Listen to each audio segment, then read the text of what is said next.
pour cette nouvelle vidéo, nouvel entretien ici avec Jean-Michel Guret. Jean-Michel Guret est fondateur et formateur à l'Institut français de psychologie clinique énergétique, l'IFPEC pour faire plus simple. Je ne sais pas si j'ai tout bien dit dans l'ordre, mais tu rectifieras, Jean-Michel. Psychothérapeute également et cofondateur d'un événement exceptionnel qui a lieu bientôt et qui s'appelle Quantum Way. On va vous en parler dans quelques instants. Et finalement, j'ai eu envie de communiquer avec Jean-Michel et de vous partager cette communication parce qu'il y a des choses très intéressantes qui s'en viennent là au mois de mars pour démarrer l'année 2017 et ça aurait été dommage que vous passiez à côté. Salut Jean-Michel. Bonjour Steve. Ça va? Ça va très bien, je te remercie. Bon, écoute, oui, j'avais envie de partager avec les personnes qui me suivent sur ma chaîne YouTube et qui sont sensibilisées pour certaines, pas tous, à tout ce qui est psychologie énergétique et notamment à l'EFT. Et je me suis dit que ce serait intéressant qu'on en parle ensemble pour que tu partages sur cet événement qui s'en vient. Et peut-être commencer tout simplement par expliquer un peu ce qu'est la psychologie énergétique. Alors, la psychologie énergétique, on pourrait dire aussi la psychothérapie énergétique, elle est issue d'une innovation thérapeutique qui a été découverte un peu par hasard par un psychologue clinicien qui est le docteur Roger Callahan. Roger Callahan est docteur en psychologie et dans les années 80, il a découvert qu'il pouvait traiter des phobies d'une manière beaucoup plus simple et beaucoup plus rapide que ce qu'il pratiquait. Alors, je relisais son livre récemment et donc il a une formation tout ce qui est plus classique. Par la suite, il s'est formé aussi à la thérapie cognitive, également à l'hypnose et il travaillait avec une patiente du nom de Mary Ford. D'ailleurs, il y a des vidéos sur YouTube où on la voit dans une émission télé, cette dame qui témoigne. Et elle était victime d'une phobie vraiment extrêmement intense et sans origine particulière, en tout cas pas connue. Et Callahan travaillait depuis plus d'une année avec elle, sans aucun résultat. Et tout d'un coup, il y a eu l'intuition, parce qu'elle lui parlait d'un malaise dans l'estomac, de lui faire stimuler le point qui se trouve juste sous l'œil et qui est en lien avec le méridien de l'estomac. Et surprise à la fois pour lui et pour sa patiente, mais tout d'un coup, elle lui dit qu'elle a plus rien dans l'estomac, et elle part en courant vers sa piscine, ce qu'elle était incapable de faire encore quelques minutes avant. Et donc, en fait, Callahan est vraiment à l'origine de ce mouvement qui a été baptisé par la suite par les Américains la psychologie énergétique et qui regroupe aujourd'hui des interventions qui sont à la fois d'ordre psychologique, puisqu'on demande aux personnes de penser à leurs problématiques, et aussi corporelle, puisqu'on va avoir une action sur le corps par le biais de la stimulation de points d'acupuncture. Donc ça, c'est toutes les techniques qu'on va appeler méridiennes, mais à côté de ces techniques, il y en a d'autres qui vont avoir une action sur les centres énergétiques, que les Indiens appellent les chakras, et aussi d'autres catégories de techniques qui vont, elles, avoir une action sur le biochamp, en fait, le champ énergétique émis par le corps humain. Donc voilà, en fait, la psychologie énergétique regroupe toutes ces interventions. Et Jean-Michel, pour les personnes qui ne connaissent pas bien tous ces termes, tu dirais que tu leur expliquerais, ça sert à quoi en fait? Qu'est-ce qu'on va pouvoir faire avec toutes ces techniques qui, pour nous, c'est quelque chose d'évident parce qu'on le pratique tous les jours, mais pour les personnes qui t'écoutent pour la première fois, tu leur dirais que ça va leur permettre de travailler ou de libérer quoi, quels événements, comment ça se passe? En fait, pour faire simple, évidemment qu'on ne va pas balayer tout ce que ça permet de faire, mais ça permet principalement de déprogrammer des traumas qui se sont enregistrés, engrammés, à la fois dans l'esprit, mais dans le corps aussi. Maintenant, on sait que on fonctionne 5% du temps en mode conscient et 95% en mode inconscient. Et le réservoir, le stockage de ces 95%, c'est le cerveau inconscient, reptilien, mais aussi le corps. Et le fait d'avoir une action sur le corps pour traiter des traumas qui sont même des fois totalement inconscients, quand ils sont survenus, par exemple, dans un âge précoce, on n'a absolument pas accès à ces traumas, on ne sait donc pas comment arriver à y accéder. Eh bien, un des moyens d'accès, c'est par le corps. Et donc, la psychologie énergétique, et notamment les techniques dites méridiennes, qui découlent, en fait, toutes ces techniques découlent des travaux de Roger Callahan.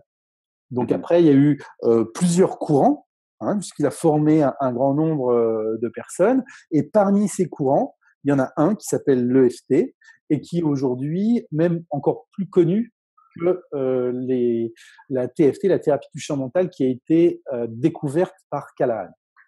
Ok. Alors, du coup, aujourd'hui, il y a un événement important et c'était vraiment intéressant de communiquer là-dessus parce que l'EFT commence à être connu quand même maintenant notamment parce que déjà toi tu as écrit beaucoup de livres, donc ça commence à être de plus en plus médiatisé. On a vu qu'ils en parlaient sur France 2, donc on voit que ça prend une certaine ampleur tout ça et que ça commence à être considéré. Et vient donc cet événement. L'événement, c'est le premier congrès français de psychologie énergétique clinique. D'accord. En fait, comme je le disais, dans les années 80, Callahan fait cette découverte. Par la suite, les Américains ont commencé, ça s'est diffusé pendant quelques années, et dans les années 90, début 2000, se crée l'association américaine qui s'appelle l'ACEP, et qui en traduction veut dire l'Association américaine de la psychologie énergétique globale, ou intégrative. Et l'intérêt de cette association, c'est de réunir tous les spécialistes, tous les professionnels, qu'ils soient professionnels de la santé mentale, par exemple psychiatres, psychologues, psychothérapeutes, etc. Plus large, les coachs, les thérapeutes, les travailleurs sociaux, les infirmières, les médecins, etc. Tous ces gens qui s'intéressent à l'action au niveau du circuit énergétique corporel. Et cette association donc a créé un congrès qui a pris beaucoup d'ampleur aux États-Unis, et c'est l'occasion une fois par an de pouvoir réunir en fait tous les gens qui s'intéressent à ça et d'avoir des partages et faire progresser la connaissance aussi bien entre spécialistes que auprès du grand public. Et donc j'ai participé à ces congrès et j'ai pu constater à quel point c'était vraiment hyper important et ressourçant, à la fois pour les spécialistes que nous sommes, mais aussi pour des gens qui en entendent parler, qui se disent c'est quoi cette technique, et qui viennent en fait avoir une première approche. Donc ce qu'on a souhaité faire en France, c'est un peu un équivalent de ce qui se passe aux États-Unis, toute proportion gardée bien sûr, en demandant à la fois des responsables de cette association américaine, des représentants, et aussi à des personnes qui sont des chercheurs, qui sont en fait, on a voulu mélanger à la fois des chercheurs et à la fois des cliniciens pour expliquer on va dire à un public le plus large possible, parce que même si on n'est pas spécialiste de la santé mentale, mais qu'on s'intéresse à aller mieux, eh bien, on peut y assister. C'est le langage sera, et les thèmes choisis seront suffisamment larges pour pouvoir intéresser tout le monde, mais aussi pour les psychologues, et notamment, je pense, aux étudiants de psychologie, parce que quand ils sortent en dernière année, ils n'ont pas encore un outillage thérapeutique suffisant, et qui peuvent découvrir justement, connaissant, c'est intéressant comme cible, les étudiants en psycho, parce que ils connaissent comment ça fonctionne dans le cerveau et dans le corps des personnes, mais ils n'ont pas forcément les outils thérapeutiques. Ouais. Or, ces techniques, elles sont, comme tu le sais, relativement simples à apprendre et à intégrer, notamment quand on a déjà tout le background qu'on vient d'avoir en psycho.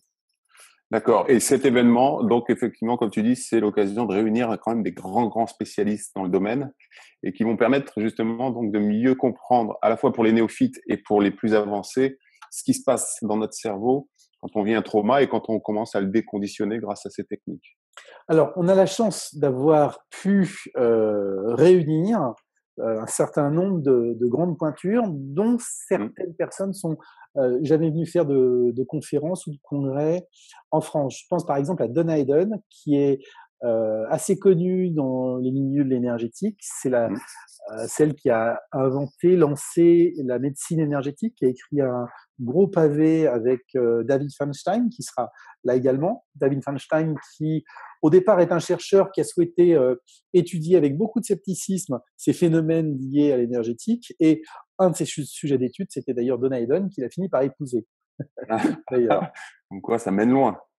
Et donc, ils animeront ensemble une conférence et en même temps, il y a aussi des ateliers. Et il y aura des ateliers après le congrès. Il y aura même un atelier avant le congrès, justement, qui sera donné par David Feinstein. Donc, le congrès, c'est 2 jours, le 18 et le 19 mars prochain. Mhm. L'atelier pré-congrès aura lieu le 17.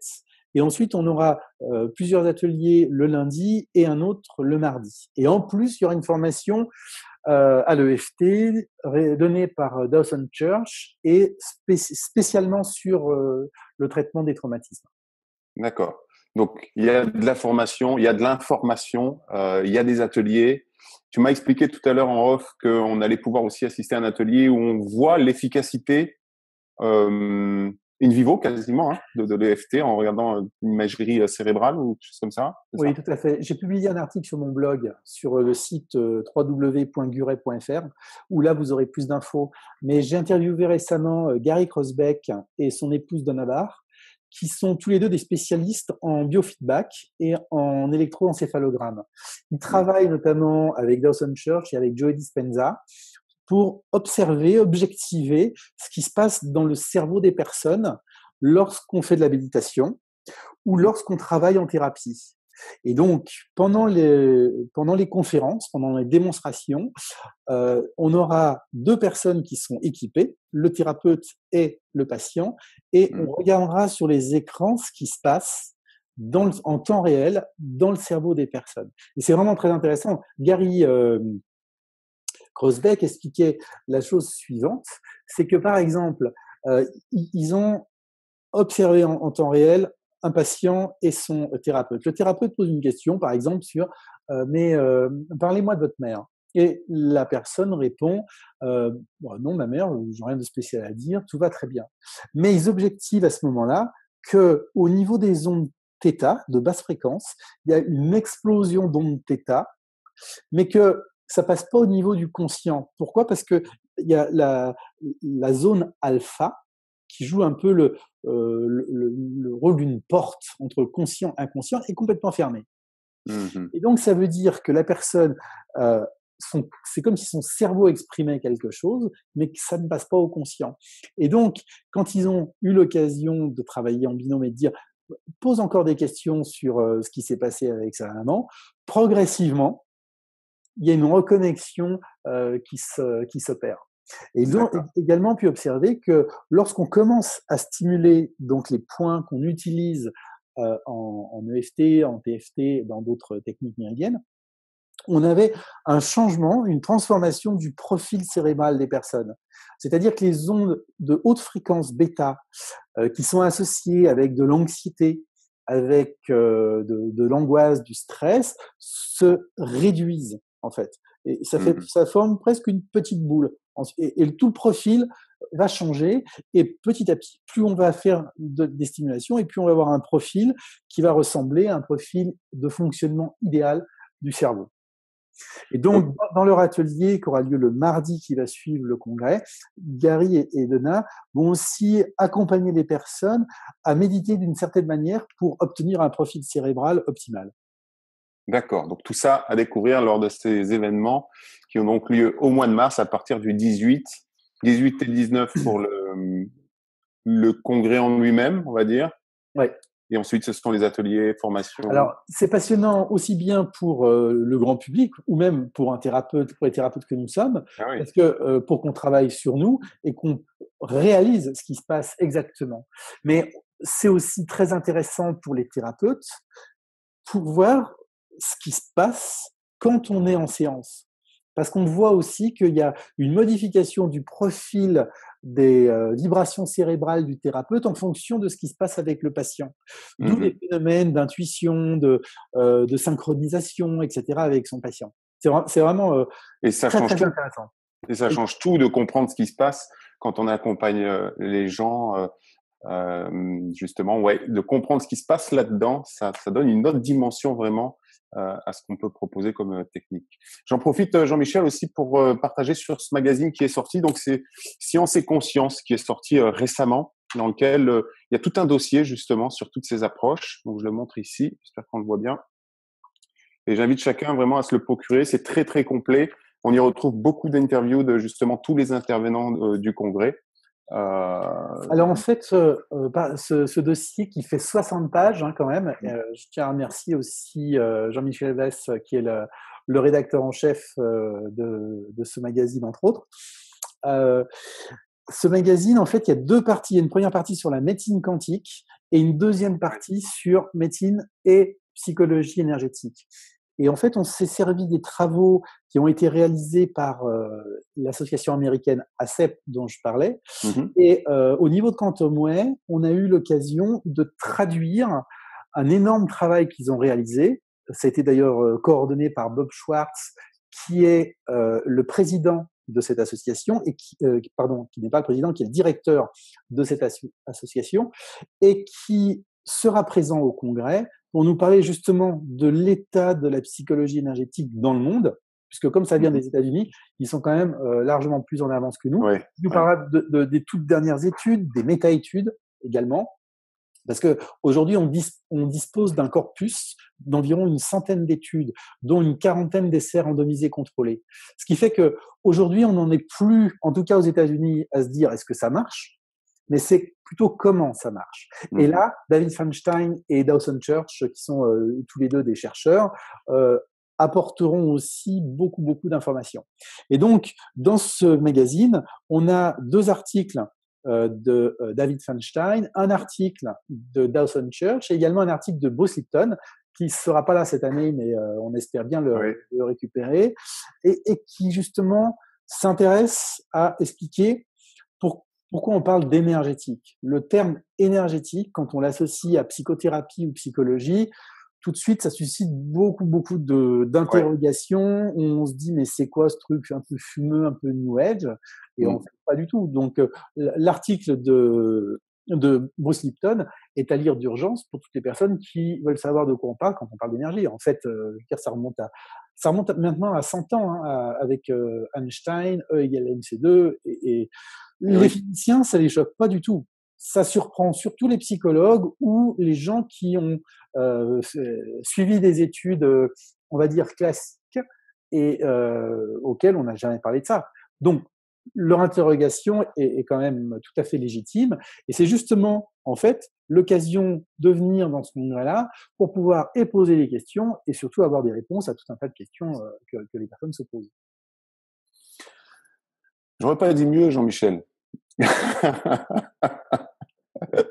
Mais en tout cas, je suis ravi de cet événement parce que réellement, je pense qu'effectivement, il y a vraiment à y gagner à ce que les professionnels de santé qui, comme tu le dis, très justement s'interrogent un peu sur toutes ces pratiques, ce qu'on peut tout à fait comprendre. Là, il y a un dossier complet et cet événement qui va vraiment, pour ceux qui veulent ouvrir leur esprit et comprendre ce qui se passe, répondre à de nombreuses questions. Est-ce qu'il y a quelque chose que tu aimerais ajouter avant de terminer? Je parlais de la CEP. On va également avoir le président de la CEP, qui s'appelle Phil Malone. Donc, l'association est américaine, le président est anglais.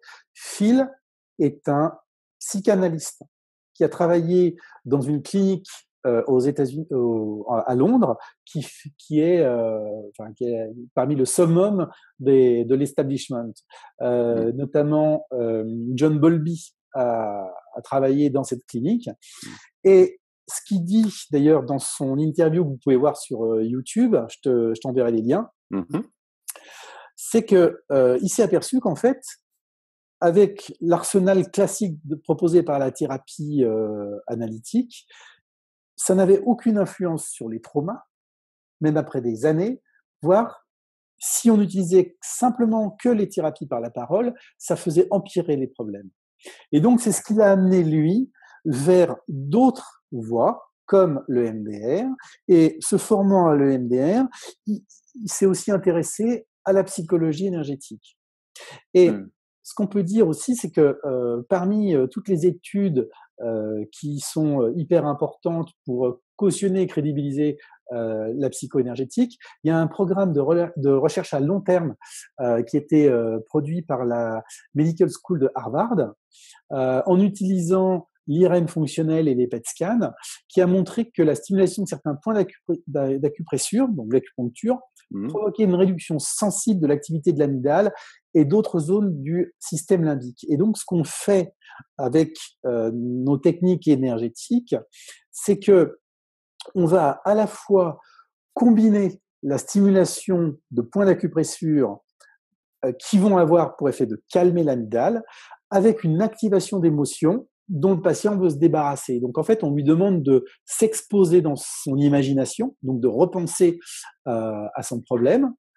Et ça va provoquer, donc, en fait, en même temps, une accentuation de l'état d'alerte. Ça, c'est le résultat de l'exposition imaginaire.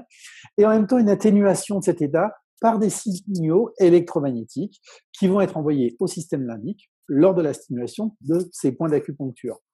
Et donc, en répétant ces signaux contradictoires, on arrive à ce qu'on appelle la reconsolidation des mémoires. C'est détisser, en fait, on pourrait dire, ce qui s'est créé au moment du premier trauma, c'est-à-dire une association entre le souvenir et l'émotion, et qui peut continuer et se perdurer. Et en fait, des gens comme Bruce Lipton ou comme toutes les personnes qui seront présentes, Marion Blick sera également là. Marion Blick est la représentante française de l'association américaine. Elle vit aux États-Unis, mais à l'origine, elle est française, même si elle a changé de nationalité. Et elle interviendra aussi sur le Matrix Reimprinting, qui est encore une évolution, on va dire, de la psychologie énergétique de l'EFT. Donc, il y a un programme qui est assez dense, avec des personnes qui ont vraiment une approche, en tout cas, de la pratique de la psycho-énergétique très clinique, c'est-à-dire qu'ils l'utilisent au quotidien en institution, dans des cliniques, des hôpitaux ou en cabinet médical. Et aussi, on va avoir également des chercheurs qui nous font état j'allais dire up-to-date, de ce qu'il y a de plus actuel en matière de découverte dans ce domaine-là. Super, Jean-Michel. Écoute, de toute façon, je vais mettre tous les liens sous la vidéo et j'invite vraiment chacune qui s'intéresse de près ou de loin à ces approches de se rendre à ce congrès parce que c'est une première et c'est quand même pas rien d'organiser tout ça. C'est pas n'importe qui vient nous voir, qui traverse les océans pour venir nous parler de toutes ces pratiques. Donc, ça va juste être à mon avis, magique et très impressionnant tout ce qu'on va découvrir et apprendre à cette occasion. Donc, j'en profite, Jean-Michel, pour te remercier toutes les personnes avec toi qui œuvrent dans ce sens et qui nous permettent d'apprendre énormément dans ce domaine.